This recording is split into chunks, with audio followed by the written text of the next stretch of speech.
আজ থেকে প্রায় 1500 বছর আগে আরব ভূখণ্ডে মানবতা প্রায় বিলুপ্ত হয়ে যাচ্ছিল। মানুষ দাসদের তুচ্ছ মনে করত, ছোট ছোট কন্যা শিশুদের জীবিত কবর দেওয়া হতো, আর মূর্তি পূজায় ছিল সমাজের সাধারণ রীতি। এমনকি পবিত্র কাবা শরীফের ভেতরও মূর্তি স্থাপন করা ছিল। সেই সময় ইহুদিরা জানত খুব শিগগিরই একজন নবীর আগমন ঘটবে, যিনি সমগ্র পৃথিবীতে ন্যায় ও ইনসাফ কায়েম করবেন। কারণ বাইবেলে লেখা ছিল আহমাদ নামের একজন নবী এই পৃথিবীতে আসবেন।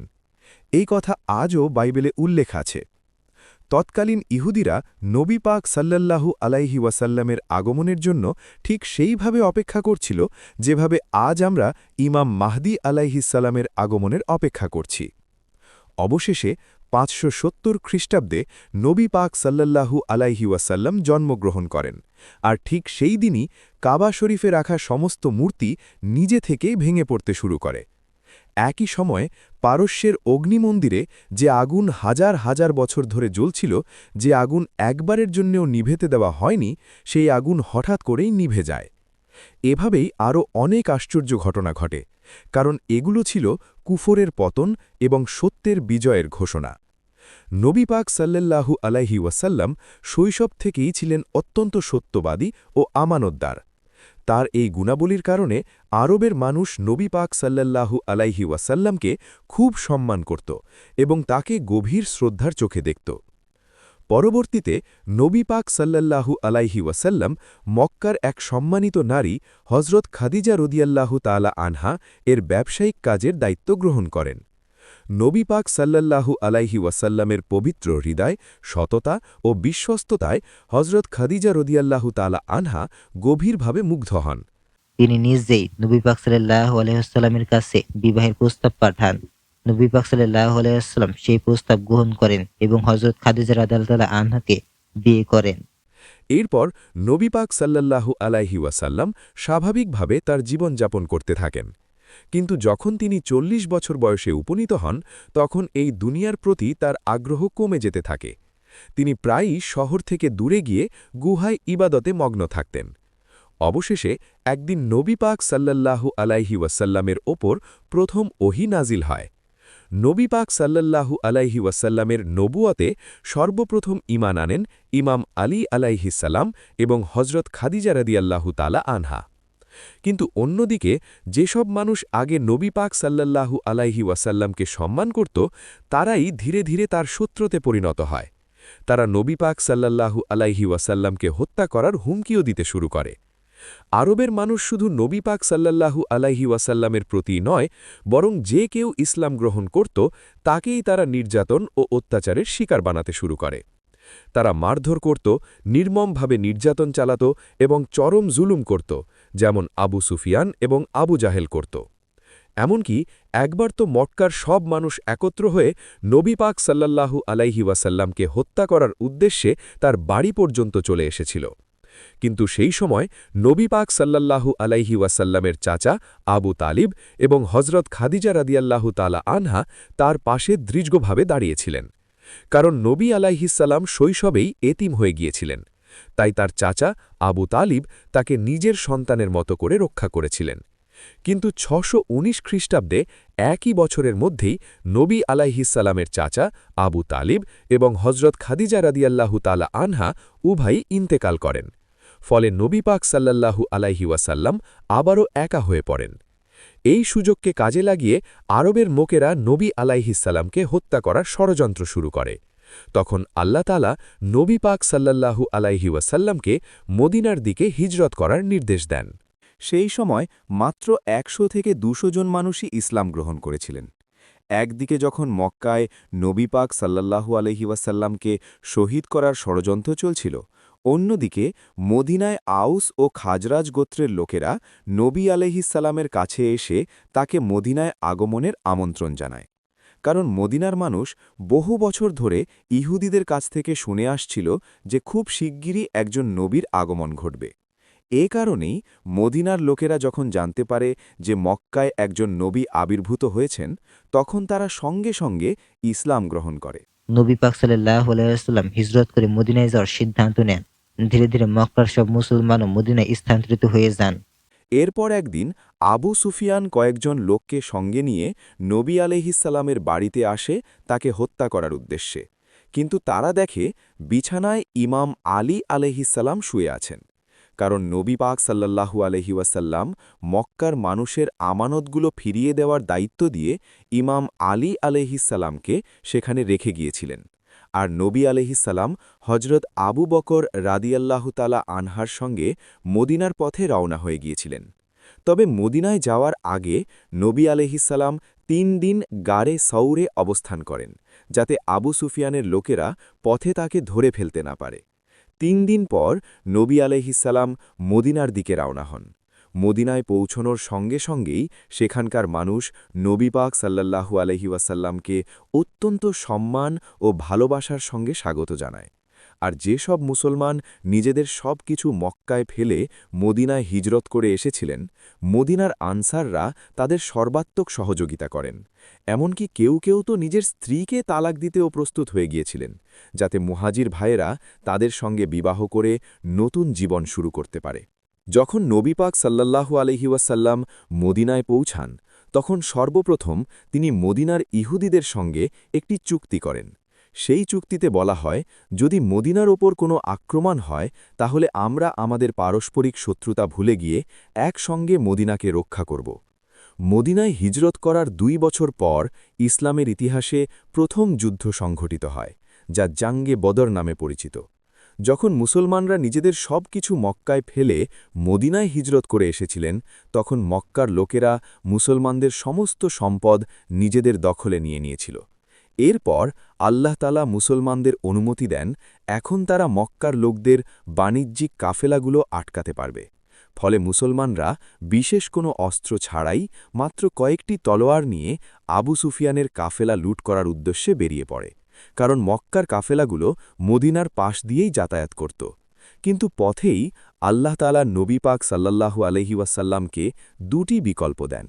একটি হল আবু সুফিয়ানের কাফেলা লুট করা, আর অন্যটি হল সরাসরি যুদ্ধ। সেই সময় মুসলমানদের কাছে সবচেয়ে সহজ ও ভালো বিকল্প মনে হচ্ছিল কাফেলা লুট করা, কারণ এতে মুসলমানদের হাতে কিছু সম্পদ আসত। অন্যদিকে যুদ্ধের বিকল্পটি মুসলমানদের জন্য ছিল মৃত্যুকে আলিঙ্গন করার মতো, কারণ তাদের কাছে তখন মাত্র ৮টি তলোয়ার এবং ২টি ঘোড়া ছিল। তবুও মুসলমানরা বললেন, হে আল্লাহর রাসূল, আপনি যেমনটি বলবেন তেমনটাই হবে। কারণ আল্লাহ সুবহানাহু ওয়া তাআলা চেয়েছিলেন এই ৩১৩ জন মুসলমানের হাতে মক্কার কাফেরদের পরাজয় ঘটিয়ে নিজেদের মহিমা প্রকাশ করতে। তাই নবী পাক সাল্লাল্লাহু আলাইহি ওয়াসাল্লাম যুদ্ধের পথই বেছে নিলেন। আবু সুফিয়ান ইতিমধ্যেই জানতে পেরেছিল যে মুসলমানরা তার কাফেলা লুট করার জন্য প্রস্তুত। তাই সে সাহায্য চেয়ে একজন লোককে মক্কায় পাঠায়।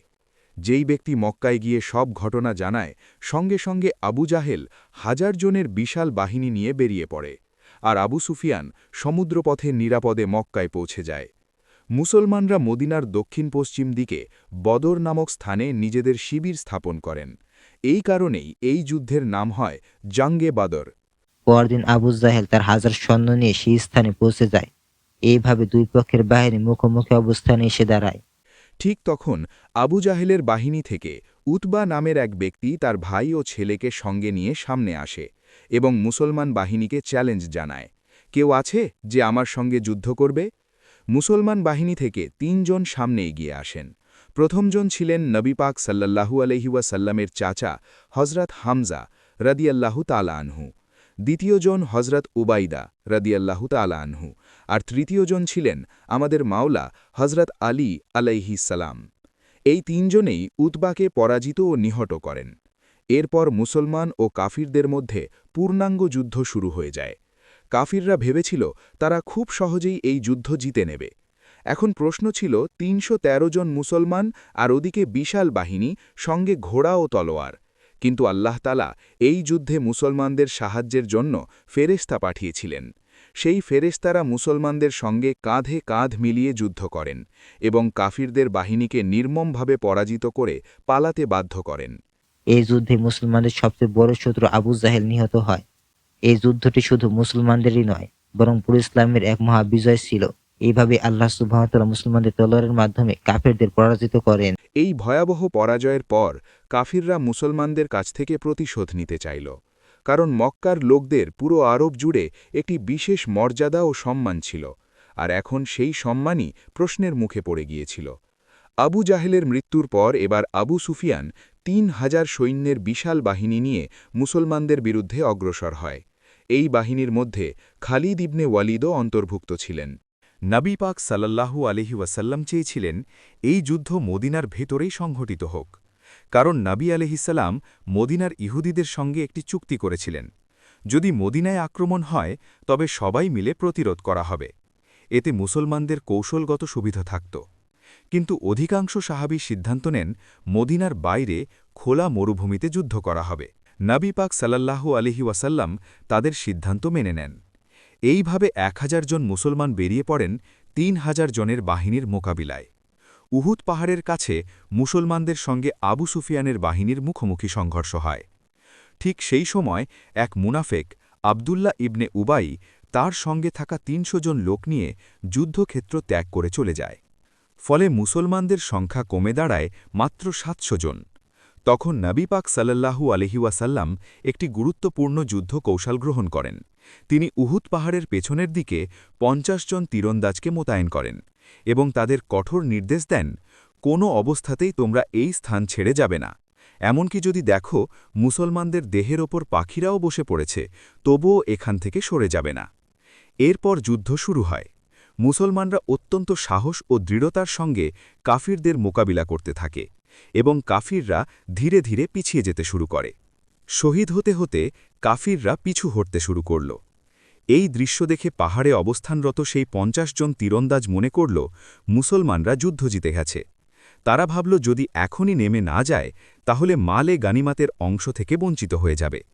এই লোভের কারণে সেই ৫০ জন তীরন্দাজের মধ্য থেকে ৩৫ জন মুসলমান পাহাড় থেকে নেমে আসে। আর ঠিক এই সুযোগটাই কাজে লাগান খালিদ ইবনে ওয়ালিদ। তিনি পাহাড়ের পেছন দিক ঘুরে মুসলমানদের ওপর হঠাৎ আক্রমণ চালান। এখন পরিস্থিতি এমন দাঁড়াল যে সামনে ও পেছনে দুদিক থেকেই আবু সুফিয়ানের লস্কার, আর মাঝখানে ফেসে গেল মুসলমানরা। এর ফলে অনেক মুসলমান একের পর এক শহীদ হতে থাকেন। ঠিক এই সময়ই নবী পাক সাল্লাল্লাহু আলাইহি ওয়াসাল্লামের দন্ত মুবারক শহীদ হয়ে যায়। এতে করে চারদিকে একটি গুজব ছড়িয়ে পড়ে যে নবী পাক সাল্লাল্লাহু আলাইহি ওয়াসাল্লাম শহীদ হয়ে গেছেন। এই কথা শুনে অনেক সাহাবী মনোবল হারিয়ে ফেলেন এবং পালাতে শুরু করেন। এমনকি হজরত উসমান রাজিয়াল্লাহু আনহু এবং হজরত উমর রাজিয়াল্লাহু আনহুর মতো সম্মানিত সাহাবীরাও যুদ্ধক্ষেত্র ছেড়ে সরে যান। কিন্তু তখনও মাত্র ১২ জন সাহাবী নবী পাক সাল্লাল্লাহু আলাইহি ওয়াসাল্লামের পাশে অটলভাবে দাঁড়িয়েছিলেন। তাদের মধ্যে ছিলেন ইমাম আলী আলাইহিসসালাম, সাদ ইবনে আবি ওয়াক্কাস রাজিয়াল্লাহু আনহু সহ আরও কয়েকজন বীর সাহাবী। অন্যদিকে বাকি মুসলমানরা পাহাড়ে উঠে যায়। এই দৃশ্য দেখে আবু সুফিয়ান মনে করল মুসলমানরা আবার সংগঠিত হচ্ছে, তাই সে পিছিয়ে যায়। যখন কাফির বাহিনী ফিরে যেতে শুরু করল তখন নবী পাক সাল্লাল্লাহু আলাইহি ওয়াসাল্লাম ইমাম আলী আলাইহিসসালাম এবং আরও কয়েকজন সাহাবীকে তাদের পেছনে পাঠান, যেন তারা আবার ফিরে এসে পাল্টা আক্রমণ করতে না পারে। আর সেই সাহাবীরা অত্যন্ত সাহসিকতার সঙ্গে তাদের পিছু নেন। বিস্তারিত জানতে হলে আমাদের কমেন্ট বক্সে কমেন্ট করতে পারেন।